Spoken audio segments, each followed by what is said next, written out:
tant que pasteur, te laisser entrer dans l'année nouvelle ainsi serait un péché pour moi. Donc je dois te le dire, les yeux dans les yeux et le front sur le front. Il faut que je te le dise, et même si tu vas les réfuter, que au moins cela soit écrit dans le livre du temps, que je te l'avais dit. Il est important que tu comprennes et que tu maîtrises certaines vérités dans la vie. Lorsque tu ne les maîtrises pas, mon frère, il y a un problème qui arrivera dans ta vie que tu ne sauras pas résoudre. Je crois que la sagesse est ta sœur ce matin. Il y a une différence. Je n'ai pas le temps ici, mais je voudrais quand même ouvrir cette brèche. Il y a une différence entre recevoir la prophétie et recevoir la prophétie volonté de Dieu. Car la prophétie est simplement le fait de te révéler ce qui va arriver. Dieu peut te révéler ce qui va arriver sans être d'accord avec ce qui va t'arriver. Dieu peut te révéler l'avenir. Il peut te révéler ce qui va arriver ce soir sans qu'il ne soit d'accord avec ce qui va arriver ce soir. Il ne faut pas t'arrêter à dire c'est Dieu qui m'avait dit. Dieu peut te dire sans qu'il ne soit d'accord. La prophétie ne veut pas dire Dieu est d'accord. La prophétie veut dire on te parle de l'avenir. Non mais vous savez pasteur, c'est Dieu qui m'a dit. Dieu m'a dit, je suis tellement convaincu. Si je n'y vais pas, je veux mourir. Ok. C'est Dieu qui t'a dit, ok. Mais la procédure là, elle est mauvaise. Tu as manqué de sagesse. Tu as manqué de patience. Dieu peut te parler, mais tu dois avoir la sagesse de faire les choses bien. Déboire sur déboire. Larme sur larme jusqu'à la fin de l'année. Et tu attends décembre 2024 pour dire 2025 sera mieux. Mon frère, laisse-moi te choquer. Si 2023 n'a pas été bien, n'espère pas que 2024 sera mieux. 2024, je dois traverser. Tu vas traverser mon frère. Et après, qu'est-ce qui va se passer lorsque tu auras traversé? Qu'est-ce que tu vas apporter d'ici vers là-bas? Qu'est-ce que tu as fait ici que tu apporteras là-bas? Qu'est-ce que tu as convenablement arrêté ici que tu ne verras plus là-bas? Plusieurs d'entre nous, nous sommes comme ça. Bonne année. Bien, il y a même des gens qui vous disent Joyeux Noël. Même si on ne sait pas trop ce que ça veut dire. On utilise Jésus comme la tunique d'arrivée. À la fin de cette année, la majorité des chrétiens parlent de Dieu. Même ceux qui ne savent même plus comment prier tellement ça fait longtemps.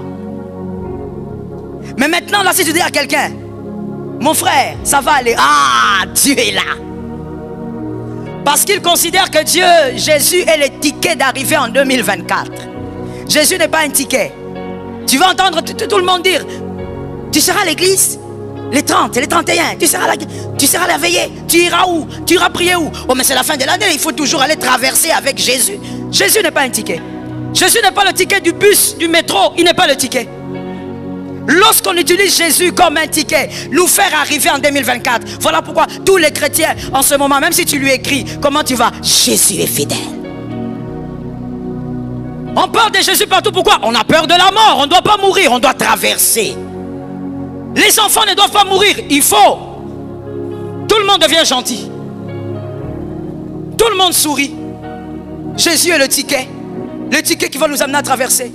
Écoute, le ticket du bus, du métro, dès qu'on arrive, on l'abandonne. Il n'y a personne qui garde le ticket comme, je ne sais pas, archive ou quoi. Quand on arrive à destination, on fait quoi avec le ticket? On jette le ticket. Mais c'est le cas de la plupart des chrétiens. Et certains même, nombreux, je veux dire, sont ici. Tu as vu les ailes que tu as? Tu verras encore les ailes que tu auras à la fin de la semaine. Personne ne te cherchera. Tu monteras au-dessus de la tête du motard pour arriver à l'église. Tout ça pourquoi? C'est la fin de l'année. Il faut traverser avec Jésus. Il faut que Jésus m'amène là-bas. Non, Jésus est une vie, ce n'est pas un ticket. L'affaire de la croix n'est pas une affaire de ticket, c'est une affaire de vie. Est-ce que quelqu'un m'entend bien? Jésus n'a pas envie, n'a même pas besoin d'être le ticket de ta vie. Il veut être le guide de ta vie. Jésus veut être le gouvernail de ta vie. Tu aimes Jésus à la fin de l'année. Les amoureux de Jésus de la fin de l'année aiment Jésus tout le temps et à chaque instant.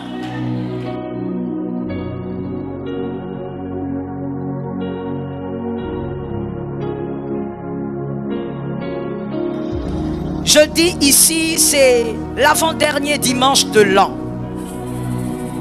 Gloire à Jésus pour la grâce. Jésus est fidèle. Il t'a donné la vie. Il a permis qu'on te compte parmi les vivants. Oh, nous pouvons dire ici, il n'y a que lui qui a fait ça. Ah, j'ai entendu 2 personnes là-bas. Nous répétons, il n'y a que lui qui a fait ça. Je suis d'accord. Ce matin donc, comme c'est l'avant-dernier dimanche de l'an, j'ai des choses importantes, essentielles à te dire. En tant que pasteur, te laisser entrer dans l'année nouvelle ainsi serait un péché pour moi. Donc je dois te le dire, les yeux dans les yeux et le front sur le front. Il faut que je te le dise, et même si tu vas les réfuter, que au moins cela soit écrit dans le livre du temps, que je te l'avais dit. Il est important que tu comprennes et que tu maîtrises certaines vérités dans la vie. Lorsque tu ne les maîtrises pas, mon frère, il y a un problème qui arrivera dans ta vie que tu ne sauras pas résoudre. Je crois que la sagesse est ta sœur ce matin. Que la sagesse soit ta sœur pendant que tu entends la parole. Je dis ceci, si tu veux mettre un titre à ce que je veux dire, tu pourrais écrire « Christ ne le mérite pas ». Christ ne le mérite pas. Nous parle des tuniques de Joseph. Les 3 types de tuniques de Joseph. Joseph a abandonné plus de 3 tuniques. Mais on va parler de ces 3. Et si je n'arrive pas à parler de tous les 3, par la grâce de Dieu, nous allons continuer le dernier dimanche.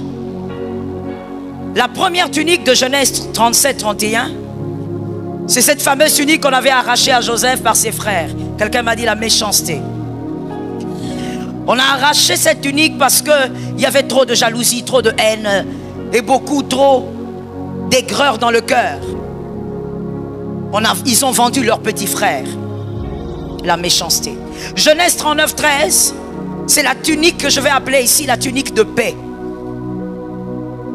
Joseph abandonne sa tunique parce qu'il ne voulait pas coucher avec la femme de Potiphar.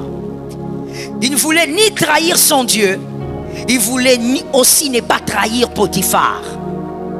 Joseph est un homme tellement loyal qu'il accepte d'aller en prison pour quelque chose qu'il ne connaît pas. Parce qu'il veut rester loyal à un homme qui lui a fait du bien. Et cet homme, c'était Potiphar. Genèse 41-14, c'est la tunique de positionnement. On sort le monsieur de la prison, on lui enlève la tunique de prisonnier. Pourquoi? Parce que ce jour-là, tout allait changer. Quelqu'un me dit, tout allait changer. Merci de me le dire. Tout allait changer. Il allait devenir le premier ministre de l'Égypte. Et donc, la tunique de la prison était restée. Les 3 tuniques. Je voudrais vous ramener vers quelque chose. C'est grâce à l'abandon de ces 3 tuniques, que je vais appeler les tuniques majeures, de ces 3 tuniques, que le peuple d'Israël un jour est entré en Égypte et a mangé les concombres dans la paix. C'est parce qu'il y a quelqu'un qui avait payé le prix. C'est parce qu'il y a quelqu'un qui avait accepté la méchanceté de ses frères sans devenir un monstre. Je voudrais ouvrir une parenthèse pour dire à quelqu'un ce matin: ne deviens pas un monstre parce que tu as épousé un monstre. Ne deviens pas un monstre parce que tu as rencontré des monstres. Ne deviens pas méchant parce que tu as rencontré des méchants. Joseph a permis à tout un peuple d'être dans la paix parce qu'il avait laissé les 3 tuniques. La Bible révèle clairement qu'une génération, quelqu'un me dise une génération, une seule, oui, pas 4, pas 5, une seule génération était en paix, avait profité de la gloire de Joseph. Genèse 15-13. Genèse 15-13. Ça c'est une prophétie, alors une prophétie accomplie, mais nous allons lire parce que c'était une prophétie quand elle avait été dite.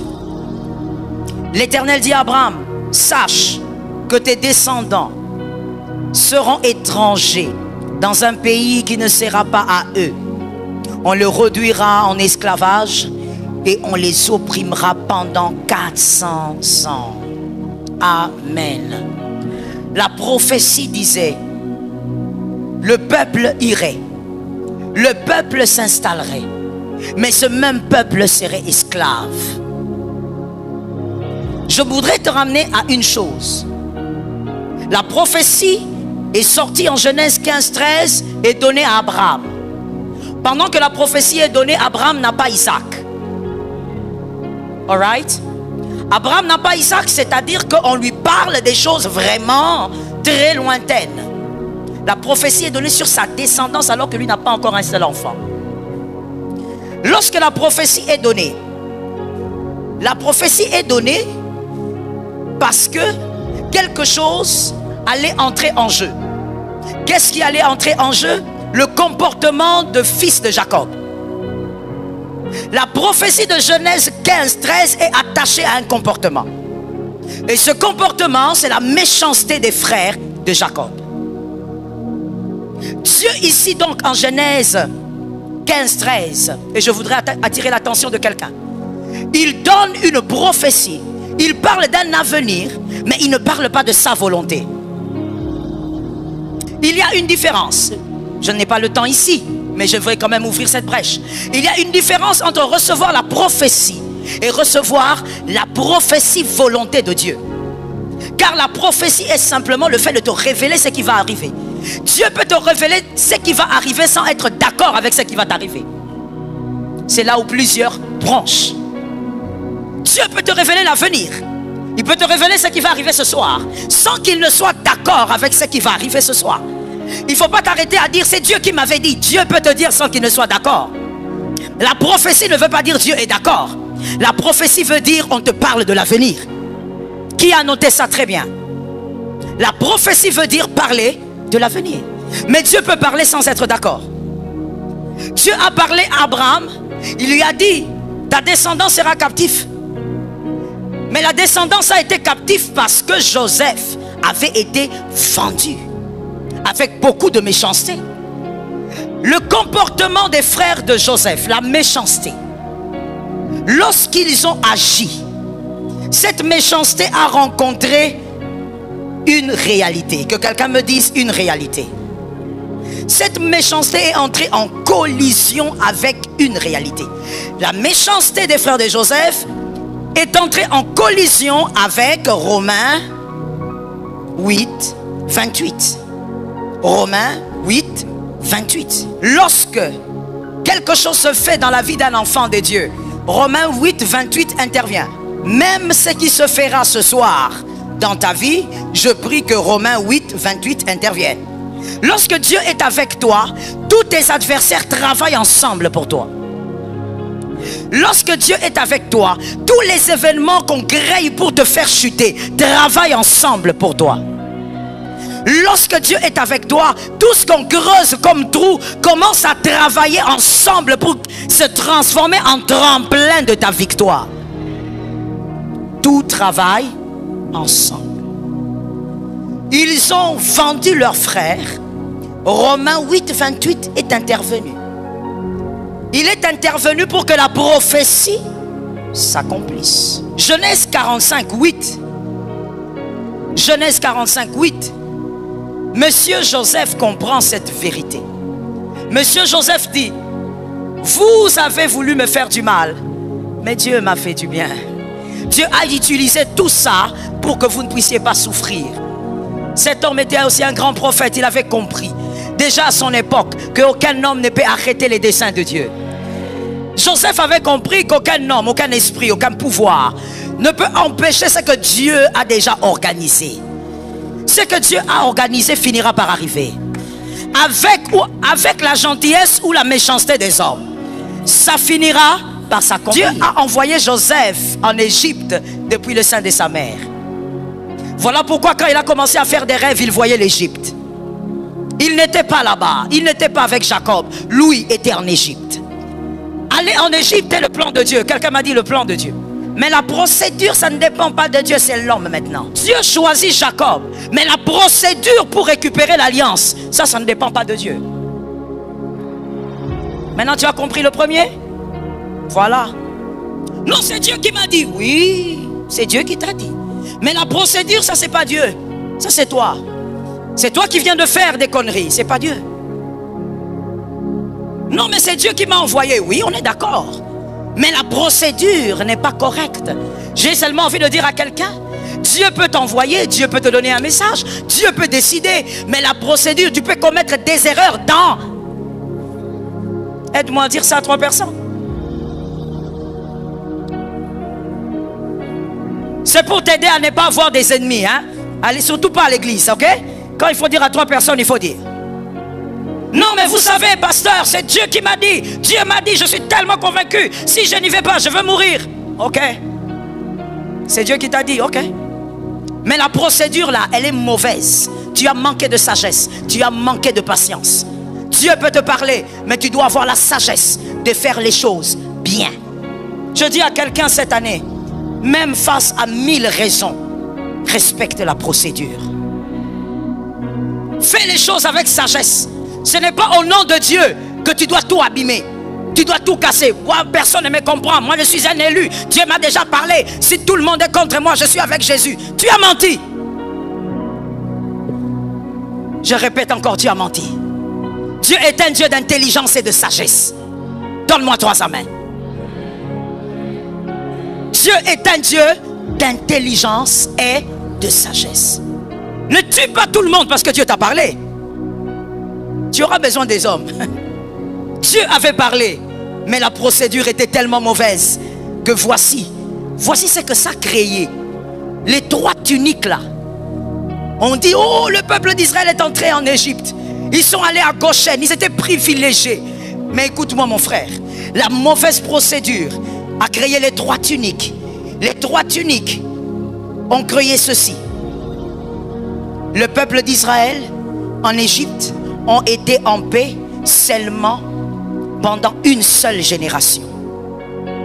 Une seule. Une seule génération. Et après cela, c'était le chaos. Après cela, il y a eu 400 ans d'esclavage. Dieu a dit 400, mais les années ont rajouté encore combien? Voilà, les lecteurs de la Bible. 430 ans. Mais la prophétie avait dit 400. Et là, ce n'est pas un prophète qui parlait là, Abraham. C'est Dieu lui-même qui a dit à Abraham 400. Les 30 là viennent d'où? Qui a ajouté les 30? La procédure. Une seule génération de joie. Mais 430 ans de larmes, de tumultes, de pleurs, de souffrances, de chaînes. Au nom de Jésus, il faut que tu fasses les choses autrement à partir de maintenant. Oui. Même si tu ne sais pas trop de quoi je parle, tu donnes seulement un amen, tu comprendras. Il faut vraiment que tu changes. J'ai envie de te dire, mon frère, à ton âge, vraiment, il faut que certaines choses changent. Ils ont été en joie pendant une seule génération. La Bible dit, quand Joseph est mort, la joie de Joseph est morte avec lui. Leur paix, leur sourire est parti avec Joseph. Un autre pharaon s'est levé et il les a traumatisés pendant 430 ans. Que Jésus ait pitié de tes enfants. Ton amen est faible et tu n'as pas compris. Que Jésus ait pitié de tes enfants. Parce qu'il y a des choses que tu dois corriger maintenant, tout de suite. Joseph a célébré, Manassé a célébré, Ephraïm, mais la descendance. Mon frère, en 2024, il ne faudrait pas que tu aies 3 mois de paix et puis le chaos, le reste. C'est de ça qu'il s'agit ce matin. Si je te laisse célébrer comme ça le nouvel an, je suis vraiment un mauvais pasteur. Il ne faudrait pas qu'en 2024, janvier c'est bon, février c'est bon, mais à partir de mars, déboire sur déboire, larmes sur larmes, jusqu'à la fin de l'année. Et tu attends décembre 2024 pour dire 2025 sera mieux. Mon frère, laisse-moi te choquer. Si 2023 n'a pas été bien, n'espère pas que 2024 sera mieux. C'est une foi biaisée. La foi n'est pas l'incapacité de voir. Et moi, je peux même dire que la foi voit. La foi, elle voit très bien. Mais elle doit voir comme Dieu. Ne fais pas ce que les enfants de Jacob ont fait. Si tu utilises ces 3 tuniques aujourd'hui, jusqu'à la fin de cette année, je t'assure que l'année prochaine, tu vas sourire pour peu de temps. Tout le reste, ça sera larme sur larme, pleur sur pleur. Dis à ton frère la procédure. Aide-moi, dis à quelqu'un d'autre. Il faut localiser un homme de foi. Dis-lui la procédure. Dis maintenant à ton âme la procédure. Plusieurs chrétiens aujourd'hui ont le même comportement que les fils de Jacob. Ils utilisent la tunique pour arriver en Égypte. La tunique évidemment de Joseph. Ils utilisent les 3 tuniques pour arriver. Arriver c'est bien, et après 2024, je dois traverser. Tu vas traverser mon frère, et après qu'est-ce qui va se passer lorsque tu auras traversé? Qu'est-ce que tu vas apporter d'ici vers là-bas? Qu'est-ce que tu as fait ici que tu apporteras là-bas? Qu'est-ce que tu as bien commencé ici? Et quand je dis ici, je parle de 2023. Qu'est-ce que tu as bien commencé ici que tu vas continuer là-bas? Qu'est-ce que tu as convenablement arrêté ici que tu ne feras plus là-bas? Jésus te délivre. J'ai entendu un bon amen ici en face de moi. Je vais entendre des bons amens partout. Donnez-moi des bons amens. Il faut être conscient qu'il s'agit de ton cœur. Plusieurs chrétiens se baladent avec les 3 tuniques. C'est-à-dire qu'on veut voir absolument les choses se faire autrement. Mais voici la logique. La logique est que les mêmes résultats produits, les mêmes causes plutôt, les mêmes causes produisent, bah oui, les mêmes causes produisent les mêmes effets, forcément. C'est que si tu fais comme les enfants de Jacob, tu auras le résultat des fils de Jacob. La première tunique, on a dit que c'était la tunique de quoi? Pardon? La méchanceté. Merci beaucoup. Merci de suivre. La tunique de la méchanceté. Mettez une virgule et écrivez aussi la tunique de l'arrivée. La tunique de l'arrivée. Plusieurs d'entre nous, nous sommes comme ça. Bonne année. Bien, il y a même des gens qui vous disent Joyeux Noël. Même si on ne sait pas trop ce que ça veut dire. On utilise Jésus comme la tunique d'arrivée. À la fin de cette année, la majorité des chrétiens parlent de Dieu. Même ceux qui ne savent même plus comment prier tellement ça fait longtemps. Mais maintenant, là, si tu dis à quelqu'un, mon frère, ça va aller. Ah, Dieu est là. Parce qu'il considère que Dieu, Jésus est le ticket d'arrivée en 2024. Jésus n'est pas un ticket. Tu vas entendre tout le monde dire, tu seras à l'église les 30 et les 31, tu seras la veillée, tu iras où? Tu iras prier où? Oh mais c'est la fin de l'année, il faut toujours aller traverser avec Jésus. Jésus n'est pas un ticket. Donne un amen. Jésus n'est pas le ticket du bus, du métro, il n'est pas le ticket.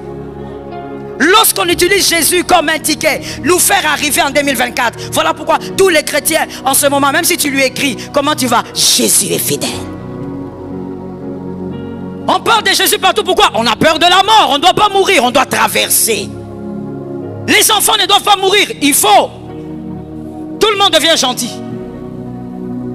Tout le monde sourit.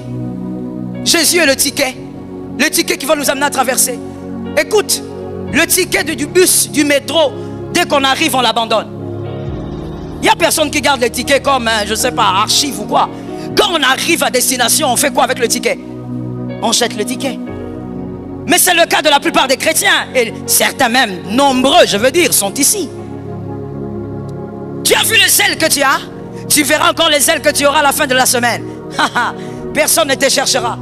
Tu monteras au-dessus de la tête du motard pour arriver à l'église. Tout ça pourquoi? C'est la fin de l'année. Il faut traverser avec Jésus. Il faut que Jésus m'amène là-bas. Non, Jésus est une vie, ce n'est pas un ticket.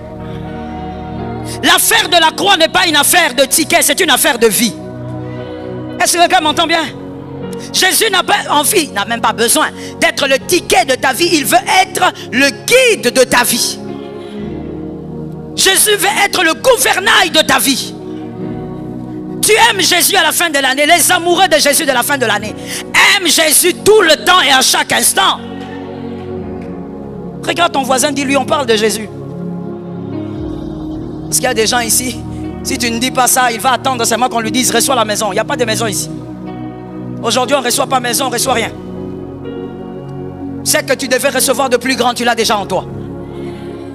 Jésus n'est pas un ticket qui va nous aider à traverser, à vivre 2024. Si tu iras en 2024, c'est parce qu'il te fait grâce. Ce n'est pas parce que tu pries, tu jeûnes, il te fait grâce. Que la main de Dieu tombe sur ta maison. Que la main de Dieu t'aide à comprendre les choses que l'Éternel veut que tu comprennes. Jésus n'est pas un ticket. Ils ont mal manipulé le sang. Qui? Les frères de Joseph. Ils ont pris le sang, ils ont mis sur la première tunique et ils l'ont présenté à leur père. Voici, Joseph est mort.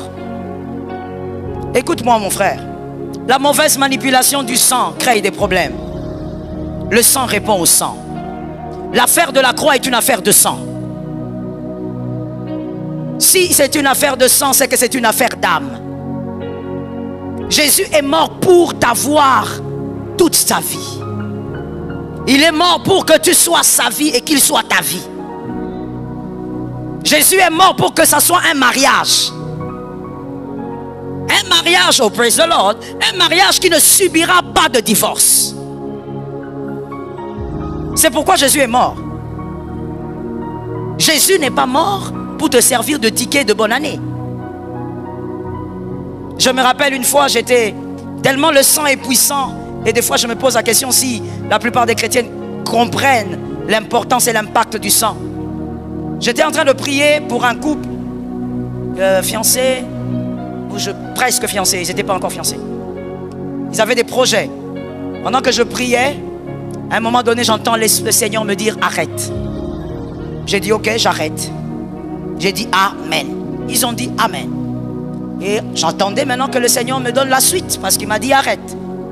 Et pendant ce temps, je disais au monsieur, bon, parlez-moi un peu de ce qui se passe dans votre vie. Pendant qu'il parlait, moi, ma tête était en train d'écouter le Seigneur. J'entendais rien de tout ce qu'il me disait. Il a parlé, il a parlé. Et pendant qu'il parlait, je vois maintenant. Je vois deux petits enfants à gauche et à droite. À gauche de l'homme et à la droite de la femme. Je dis au Seigneur, oh Seigneur, gloire à ton nom. Ils auront 2 enfants. Le Seigneur me dit non. Ils n'auront pas 2 enfants. Ils ont tué 2 enfants. J'ai dit ok. Le monsieur a parlé. Le monsieur parle. Là, il me raconte comment ils font des projets, tout ça. Les fiancés sont vraiment des aventuriers. On ne se moque pas de Dieu. Je répète la phrase parce qu'il faut que quelqu'un dise amen. On ne se moque pas. Ce qu'un homme aura sémé, oh, tu le moissonneras, mon frère. Avant le ciel et l'enfer, tu vas moissonner. Quand il a fini de parler, je lui ai dit, monsieur, je vois 2 enfants. Mais ces 2 enfants ont le crâne fracassé. Je vois le sang. Dieu ne veut pas que je prie pour vous. Il ne veut même pas que je m'occupe de vous. C'est-à-dire vous donner des conseils jusqu'au mariage. Qu'est-ce que vous avez fait? Vous avez fait couler le sang. Maintenant, regardez le monsieur. Il était prêt à secouer la tête. Et heureusement pour lui, il avait une femme intelligente. C'est le genre de femme qu'il faut avoir. Ce ne sont pas les femmes menteuses, voleuses. Elle ment comme elle respire. Généralement, dans des cas comme ça, c'est la femme qui ment. Vous allez voir la femme en train de dire, on ne connaît pas. Vous ne savez rien? Non. Vous ne vous souvenez? Non. Que Dieu te délivre d'une telle femme. La femme a arrêté son fiancé, qui n'était même pas encore son fiancé. Il dit, attends, calme-toi. Il dit, pasteur, il faut qu'on vous le dise. On a fait 2 avortements. Mais le 2e, le bébé avait déjà grandi. J'ai dit, voilà, les enfants là sont en train de vous suivre partout. Les enfants sont en train de réclamer vengeance. Dieu ne veut même pas qu'on prie pour vous. Mon frère, j'ouvre une parenthèse pour dire, le sang réagit au sang. Si tu as déjà fait un avortement, tu dois demander pardon et confesser. C'est un péché qu'on ne demande pas pardon en cachette. Tu confesses d'abord auprès d'un homme de Dieu. Et ensuite, on prie pour toi. Mon frère, si tu as fait avorter une fille, il faut que tu demandes pardon.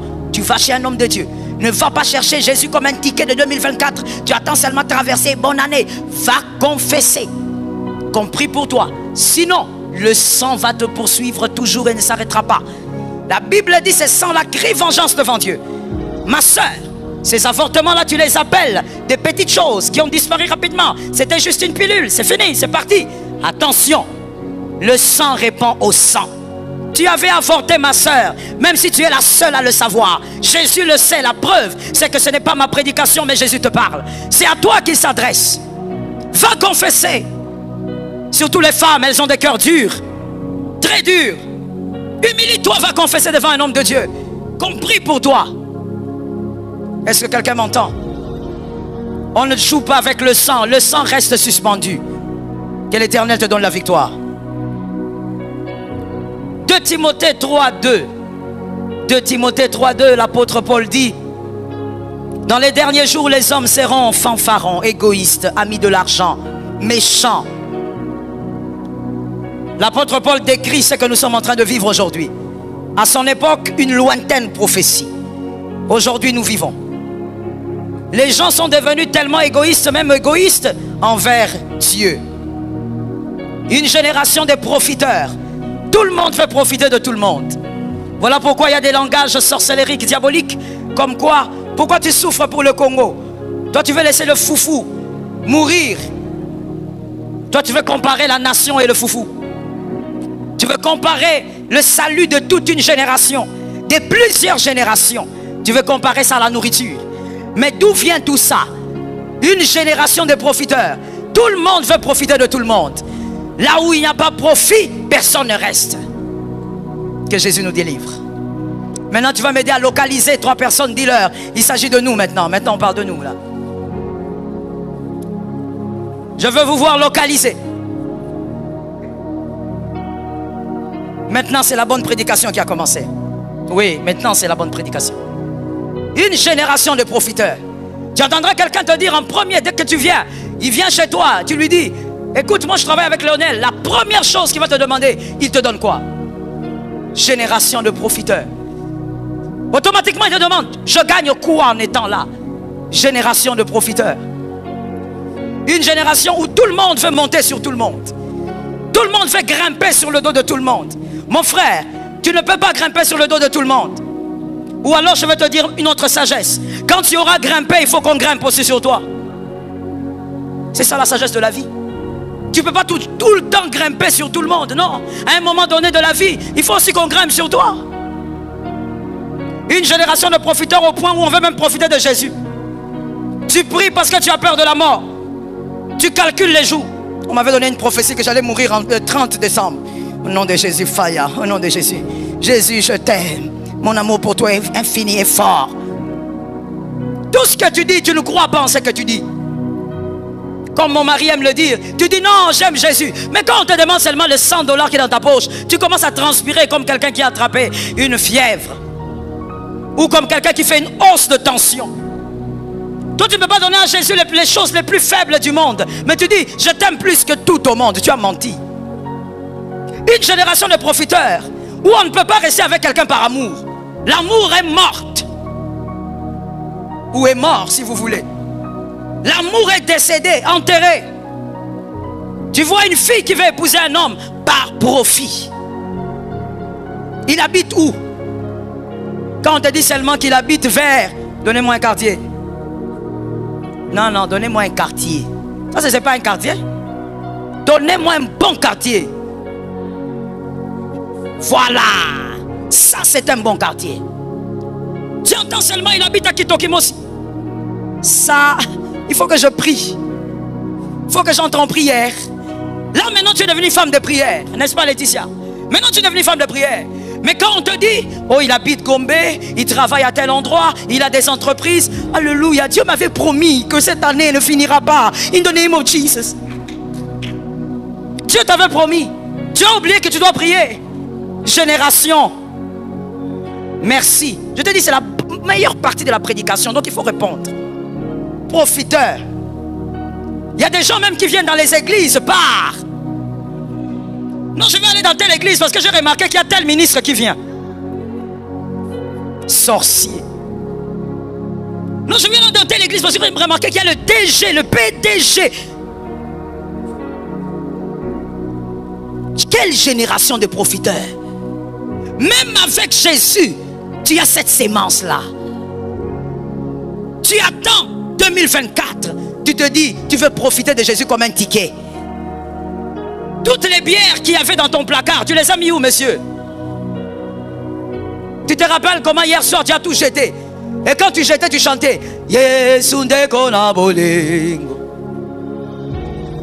où as-tu mis toutes ces bières? Toutes ces cigarettes-là. Quand on te dit fumer, c'est pas bon, tu dis montrez-moi un verset de la Bible. Ah bon? Qu'est-ce qui est écrit sur la plaquette?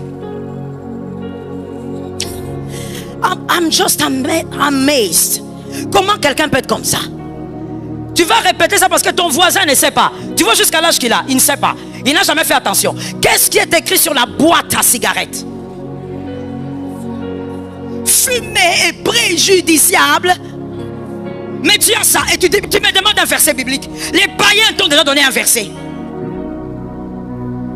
Mais là tu as jeté. Tu as jeté pourquoi? C'est la fin de l'année. Profiteur, même avec Jésus. Toi tu profites même avec Jésus. Ce monsieur-là, tu avais dit qu'il n'était pas intéressant. Mais tu es rentré parce que tu as besoin de te faire des tissages à la fin de l'année. Le monsieur là aussi. Le monsieur là aussi. Tu manques tellement de discernement que tu n'as pas compris pourquoi il est rentré en dernière minute. Tu crois que c'est parce que tu es beau? C'est pas parce que tu es beau. Et, écoute maintenant quand ce monsieur, le monsieur qui manque de discernement là, hein, c'est pas toi, hein? Ce monsieur là, regarde maintenant comment il réfléchit. Je savais. Elle allait revenir. Je savais. Toi, on te revient seulement en décembre. Connais-tu le poulet du décembre? Connais-tu la chèvre de décembre? Mon frère, tu es le poulet de décembre. Génération des profiteurs. Quelqu'un qui devient l'ami de l'autre parce qu'il veut profiter de sa poche. Mon frère, sors de l'esclavage. Toi-même d'abord commence à sortir de l'esclavage. On ne doit pas être de cette génération de profiteurs jusqu'à profiter de Jésus. Sortons de ce couloir. Voilà pourquoi vous voyez que quand on dit ici Yamalaika Time, le temps de l'ange, où nous amenons des vivres pour les orphelins, vous voyez très peu de gens, je parle d'ici, je ne parle pas d'ailleurs, très peu de gens amener les choses pour les orphelins ici. Tout le monde s'occupe de sa maison, tout le monde s'occupe de ses enfants. Génération, merci. Personne ne veut amener même des petites chaussures. Le 25 c'est quand? C'est demain, non? Tu es déjà parti?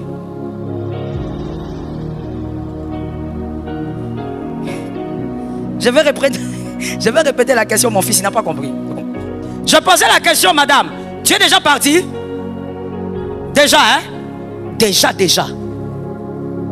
Donc, comme tu es là, tu as plusieurs odeurs sur ton corps, car tu étais au grand marché. Tu t'es frotté aux humains. Tout ça pourquoi? La fête. Tes enfants ont de quoi manger demain. Est-ce que tu as pensé à l'orphelin du camp Tchatch? Nous, quand nous amenons les choses à l'orphelinat, nous allons au camp Tchatch, parce que c'est à côté. Et moi, j'aime beaucoup aider les orphelins militaires, les veuves militaires. Maintenant, dites-moi, toi, tes enfants ont des chaussures pour demain. L'orphelin, il a quoi? Tu as pensé à l'orphelin aussi? En sortant d'ici, quand je dirai Amen, recevez la bénédiction. Il y a même des gens qui seront déjà en train d'avoir un pas dehors, parce que tu veux partir, parce que tu veux vivre ta fête. Mais est-ce que tu as pensé à la veuve? Ta maman a un pagne, mais il y a cette veuve militaire qui n'a rien. Mais nous sommes tellement dans une génération de profiteurs que tout ce qui t'importe, c'est ta maison. Tu regardes ta maison, tu dis, j'ai la provision, donc ça suffit. Tu regardes ta garde-robe, non, mes enfants, ça suffit. Non, mon frère, ça ne suffit pas. J'ai entendu 2 amens. Donne-moi 3 amens que le ciel s'ouvre. Génération de profiteurs. Est-ce que quelqu'un m'entend bien? J'ai appris quelque chose, une histoire étrange. Un homme de Dieu avait, je ne sais pas comment l'appeler, secrétaire ou peu importe, vous avez compris ce que je veux dire. Donc il y avait cette personne qui était à côté de cet homme de Dieu, qui était partout avec cet homme de Dieu. C'était un peu comme son ombre. Quand on le voit, on sait que l'homme de Dieu est dans les parages. Et donc c'est lui aussi qui avait sa confiance. Et il donnait à cet homme toutes ses cartes bancaires et tout ce qui va avec. Il avait l'habitude d'aller sortir de l'argent pour la famille et même pour l'église. Un beau jour, l'homme de Dieu se lève. Il prend le téléphone, il appelle. Le garçon n'est plus là. Il insiste, soit éteint. Il insiste, rien ne passe. Il appelle ses frères, sa famille. On dit, mais non, il était avec vous, nous on ne sait pas, il n'est pas ici, il n'est pas chez nous, on ne l'a pas vu il y a 2 jours. Le monsieur commence à comprendre que c'est sérieux. Il commence à chercher partout. Même nous autres, les innocents, on était aussi appelés, traumatisés, dès le matin. Frère, qu'est-ce qu'il y a? Est-ce que vous avez vu tel? Non, on ne l'a pas vu. On a compris seulement que quelque chose de grave venait d'arriver. Et après quelques heures, on a compris que le gars était parti avec toutes les cartes bancaires. Il avait vidé les comptes avec une rapidité de l'éclair. Mon frère, en ce moment-là, on ne console pas quelqu'un, ça ira, ça ira. L'argent est parti. Là, la consolation, c'est seulement la contemplation. Vous le regardez seulement, il vous regarde. Yes, that's it. Vous manquez quoi dire? Parce que, frère, perdre l'argent, perdre $50, perdre 100 000, 300 000. Mon frère, toi comme je te connais, tu veux me casser tout ce qu'il y a ici. Le gars, il était down. Et quand on a réfléchi, on a prié avec lui après, on a dit, ah l'homme, le cœur de l'homme. Mais ce garçon est resté là pendant plus de 15 ans. Le cœur de l'homme. Mon frère, une génération où on ne te fait pas du bien en oubliant. On te fait le bien pour te le rappeler. Je t'avais fait le bien l'année passée. Comment toi aujourd'hui tu ne peux pas? Que Dieu te délivre. Et que jamais, ou plutôt je veux dire, sois délivré, n'utilise pas le Christ au nom de Jésus. Ne profite pas de Jésus. Jésus t'a tout donné.